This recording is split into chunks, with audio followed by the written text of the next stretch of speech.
Hello everybody, in this video I'm going to be doing a brief stock analysis on Aurora Cannabis, and this is not so much me doing a brief look into their financials, but more so just giving my opinion on the company as well as the overall industry. So if we take a look at the stock here, they were at around $27 at their high at the very beginning of the year.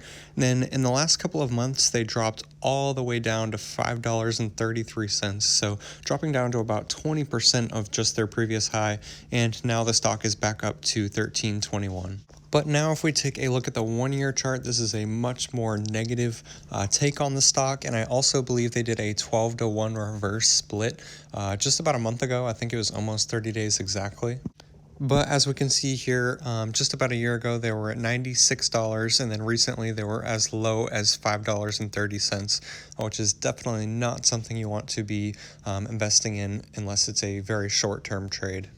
Now I'm actually switching over to the Robinhood chart just because the 5-year chart on Yahoo Finance was kind of messed up right now for some reason, but it shows 362% increase in the last 5 years just because it was like a penny stock 5 years ago, so you can't really take that into too much consideration.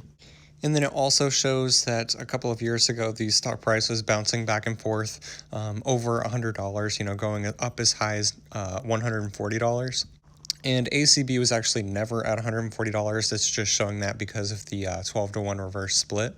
It may have only been trading at, say, $10, but because of the 12-to-1 reverse split, it's now showing that as $120. No, I'm actually going to take a look at a few points by an analyst at Morningstar who's giving a few positive points about the company, and I think this is actually more positive and a little bit stronger than any of their big competitors.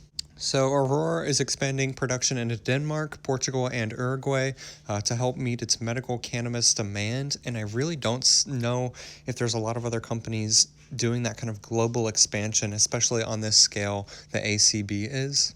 And then the second point is just talking about how they're producing it on such a massive production that they're probably going to be able to cultivate their operations to achieve a much lower cost than their competitors. And that's really not specific to this as well with just about any company. If you increase how much product you're making, that's going to lower your costs. And then just the last point is Aurora's agreements with 3 major Canadian pharmacy chains strengthen its medical cannabis business. And this is a Canadian company, so it obviously has very strong Canadian ties.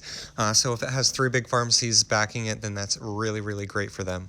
And then here's just an overview of the research report on Robinhood from analysts at Morningstar. And I was actually pretty surprised to see a couple of things here. The 4 out of 5 star rating, and I think that's partially just because they're so much better of a business than a lot of their big competitors, as well as the $30 fair value. I think that has a lot of growth in there, priced in, but I was very surprised to see that.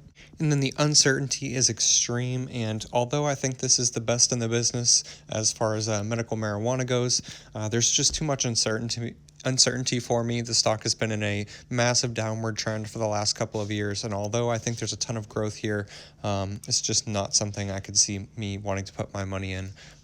But that's not to say that it couldn't be a great investment, and if you really believe the growth, especially for this company, go ahead and do it. And I wanted to touch on a few points for the bears, but before I do that, I thought it was necessary to mention that here in the U.S., 33 of the 50 states do allow medical marijuana, as well as D.C., and I believe there's 5 other states that allow it in very restrictive circumstances. But even though the vast majority of the states do allow it, it needs to be passed on a federal level for this company, as well as really the industry overall, to be able to expand and for us to see those really strong growth in the stocks. And even if it's passed in all 50 states, it's still no guarantee that it's going to ever come to a federal level. This may just be a state decision, which is really part of the reason why there's so much uncertainty, and they're still expanding to all of the different countries all over the globe. But here in the U.S., which is a huge market for medical marijuana, it still really remains to be seen what's going to happen. And then I also wanted to touch on a few points by the bears. The first one is that the technological and process-based cost advantages are replicable because they're not protected by patents. And I mean, you can say that about any manufacturing or process-based business. So they're just going to end up having to protect those or be better than their competitors in other ways.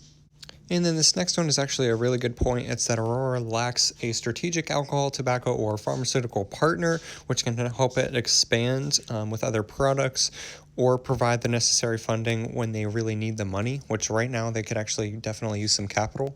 And then this last point, I think I actually disagree with. It's that the existence of the black market limits the potential price increases Aurora can push through to consumers. And unless the black market is just selling it for dirt cheap, I think Aurora is going to be able to have a much lower price than people just producing it out of their house, or even if it's on a larger scale than that. ACB should be able to provide a much superior product at a pretty low price competitively. Let me know down below if you have any questions or comments. I do a ton of other brief stock analysis videos very similar to this one, so come and check those out on my channel. Subscribe for more content, and thank you so much for watching.